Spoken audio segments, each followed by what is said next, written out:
50 रुपए का शेयर आपको अमीर नहीं बनाएगा, बल्कि 2000 वाला शेयर शायद आपको करोड़पति बना दे। जी हां, शेयर मार्केट में आने वाला हर नया इंसान एक बहुत बड़े झूठ का शिकार होता है। उन्हें लगता है कि शेयर का दाम कम है तो वो सस्ता है और दाम ज्यादा है तो वो महंगा है। लेकिन ये सोच आपके बैंक अकाउंट को खाली कर देगी। अगर आप हमारे इस कोर्स को फॉलो कर रहे हैं तो आज इस तीसरे एपिसोड में हम मार्केट के उस रहस्य को डिकोड करेंगे जिसे 90% लोग नजरअंदाज कर देते हैं। इसे कहते हैं मार्केट कैपिटलाइजेशन। इसे एक प्रैक्टिकल उदाहरण से समझते हैं। मान लीजिए दो कंपनियां हैं, एक तरफ ब्रिटानिया है और दूसरी तरफ आईटीसी। प्राइस देखकर आपको लगेगा ब्रिटानिया बहुत बड़ी है, लेकिन हकीकत में सस्ती दिखने वाली आईटीसी उससे कई गुना बड़ी कंपनी है। शेयर का प्राइस सिर्फ एक छलावा है, असली गेम वैल्यू का है। अगर आपको आज के आज पूरी की पूरी कंपनी खरीदनी हो, उसका एक एक शेयर, टेबल, कुर्सी, सब कुछ, तो आपको कुल कितने पैसे देने होंगे? बस उसी टोटल प्राइस टैग को मार्केट कैप कहते हैं। और इसी साइज के हिसाब से हम तय करते हैं कि आपका पैसा सेफ है या खतरे में। अब रिस्क को मैनेज करने के लिए 3 तरह की कंपनियां होती हैं।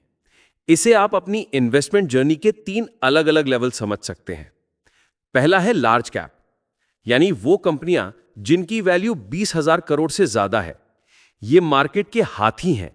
अगर आप एक ऐसे इन्वेस्टर हैं जो रात को चैन की नींद सोना चाहता है और जिसे अपने पैसों की सुरक्षा सबसे प्यारी है, तो ये कैटेगरी आपके लिए है। यहां पैसा धीरे बनेगा लेकिन सुरक्षित रहेगा। रिलायंस या टीसीएस जैसी कंपनियां इसी का उदाहरण है। दूसरा लेवल है मिड कैप, यानी 5,000 से 20,000 करोड़ के बीच की कंपनियां। ये वो कंपनियां हैं जो रेस में दौड़ रही हैं और जिनमें कल का लार्ज कैप बनने की क्षमता है।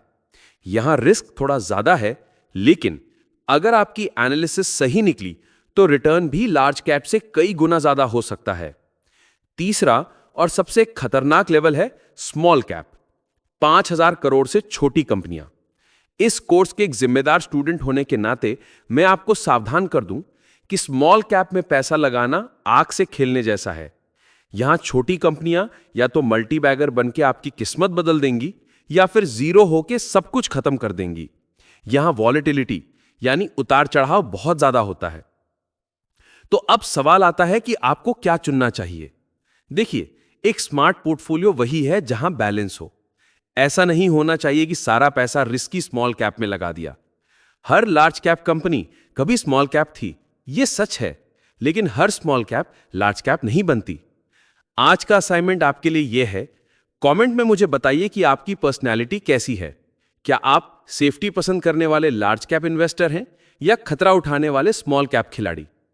लेकिन रुकिए, आपने कंपनी तो चुन ली, शेयर भी खरीद लिया, लेकिन वो शेयर हवा में तो रहेगा नहीं। उसे रखने के लिए आपको एक डिजिटल तिजोरी चाहिए। और यहीं पर लोग अपनी जिंदगी की सबसे बड़ी गलती करते हैं।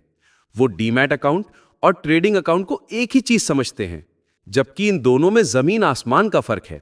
बिल्कुल वैसे ही जैसे आपके बटुए और बैंक लॉकर में होता है। अगर आपको नहीं पता कि आपका शेयर असल में कहां रखा जाता है, तो आप एक बहुत बड़े कंफ्यूजन में जी रहे हैं। तो हमारी अगली क्लास इसी कंफ्यूजन को दूर करेगी।